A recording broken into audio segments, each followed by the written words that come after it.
کیا high court کے جو ججز ہیں ان کا تبادلہ ہو سکتا ہے یا نہیں؟ یہ کیس سپریم کورٹ کے سامنے تھا، فیصلہ آ گیا ہے۔ سپریم کورٹ کے جسٹس محمد علی مظہر صاحب، جسٹس شاہد بلال حسن صاحب، جسٹس صلاح الدین جو صاحب ہیں، انہوں نے اس فیصلے کے حق میں جو ہے اس پٹیشن کے حق میں فیصلہ دیا ہے کہ یہ جو ہے تبادلے ہو سکتے ہیں، یہ آئینی معاملہ ہے۔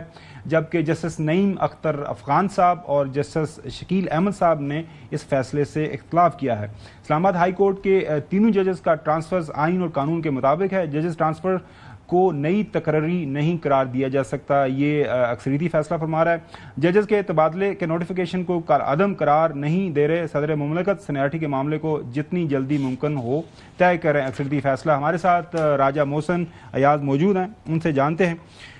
راجہ محسن بہت شکریہ۔ اچھا یہ بتائیے، یہ کچھ سمجھ نہیں آئی کہ فیصلہ ریمانڈ کر دیا ہے کہ جی سینیارٹی اور یہ طے کریں پریزیڈنٹ صاحب، یہ کیا کورٹ نہیں کر سکتا تھا؟ اس کے اوپر کیا وہاں پہ آپ کو بات سمجھ آئی اس ججمنٹ کے بعد؟ دیکھیے، آج جب محفوظ فیصلہ سنایا گیا تو اس میں سب سے پہلے تو یہ دو چیزیں تھیں، ایک تبادلے کے حوالے سے، ایک سینیورٹی کے حوالے سے۔ تبادلے کے حوالے سے سپریم کورٹ آف پاکستان کے آئینی بینچ نے یہ جو تبادلہ تھا اسے آئین کے مطابق قرار دیا ہے اور یہ کہا ہے کہ ججز تبادلے کے لیے صدر پاکستان کا جو اختیار ہے وہ باقاعدہ ایک طریقہ کار کے تحت استعمال ہوتا ہے، لہٰذا یہ بالکل آئین کے مطابق ہوا ہے تبادلہ۔ جبکہ جو سینیارٹی کا معاملہ ہے، سینیارٹی کے سے متعلق جو ہے یہ واپس صدر مملکت کو ریمانڈ کیا گیا ہے اور یہ کہا گیا ہے کہ صدر مملکت سینیارٹی اور تبادلہ مستقل ہے یا عارضی، اس سمیت جو ہے وہ سینیارٹی سے متعلق جو ہے وہ فیصلہ کریں۔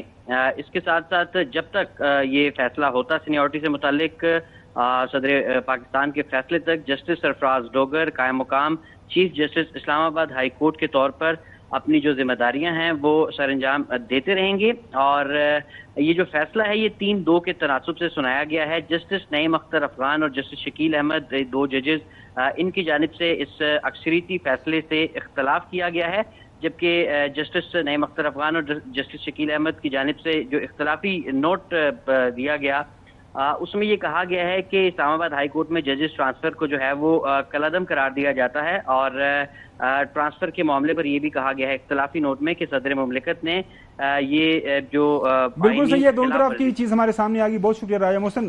کوئی کامنٹ، مطلب یہ آپ کی نظر میں حسن یو ہیو کورڈ؟ نہیں، بیسیکلی بات یہ تھی نا کہ وہ ہائی کورٹ ایکٹ کے بات کر رہے تھے۔ ہائی کورٹ ایکٹ جو ہے وہ سب سرونٹ ہے اور جو کانسٹیٹیوشن کا آرٹیکل 200 ہے وہ ڈومینیٹ کرتا ہے آئین پاکستان۔ جب آئین سے مقابلے میں ایکٹ آئے گا تو ایکٹ نیچے رہے گا نا، آئین پاکستان اوپر رہے گا۔ تو یہ اختیار آئین پاکستان کے تحت جی ججز کی ٹرانسفر ہوئی ہیں۔ اور مین ایشو کیا تھا؟ مین ایشو تھا کہ نیو اوتھ، اگر آپ کو یاد ہو تو دونوں فریقین نے، دونوں ججز نے کہا جی کہ کوئی دوسرے اوتھ کی ضرورت نہیں ہے۔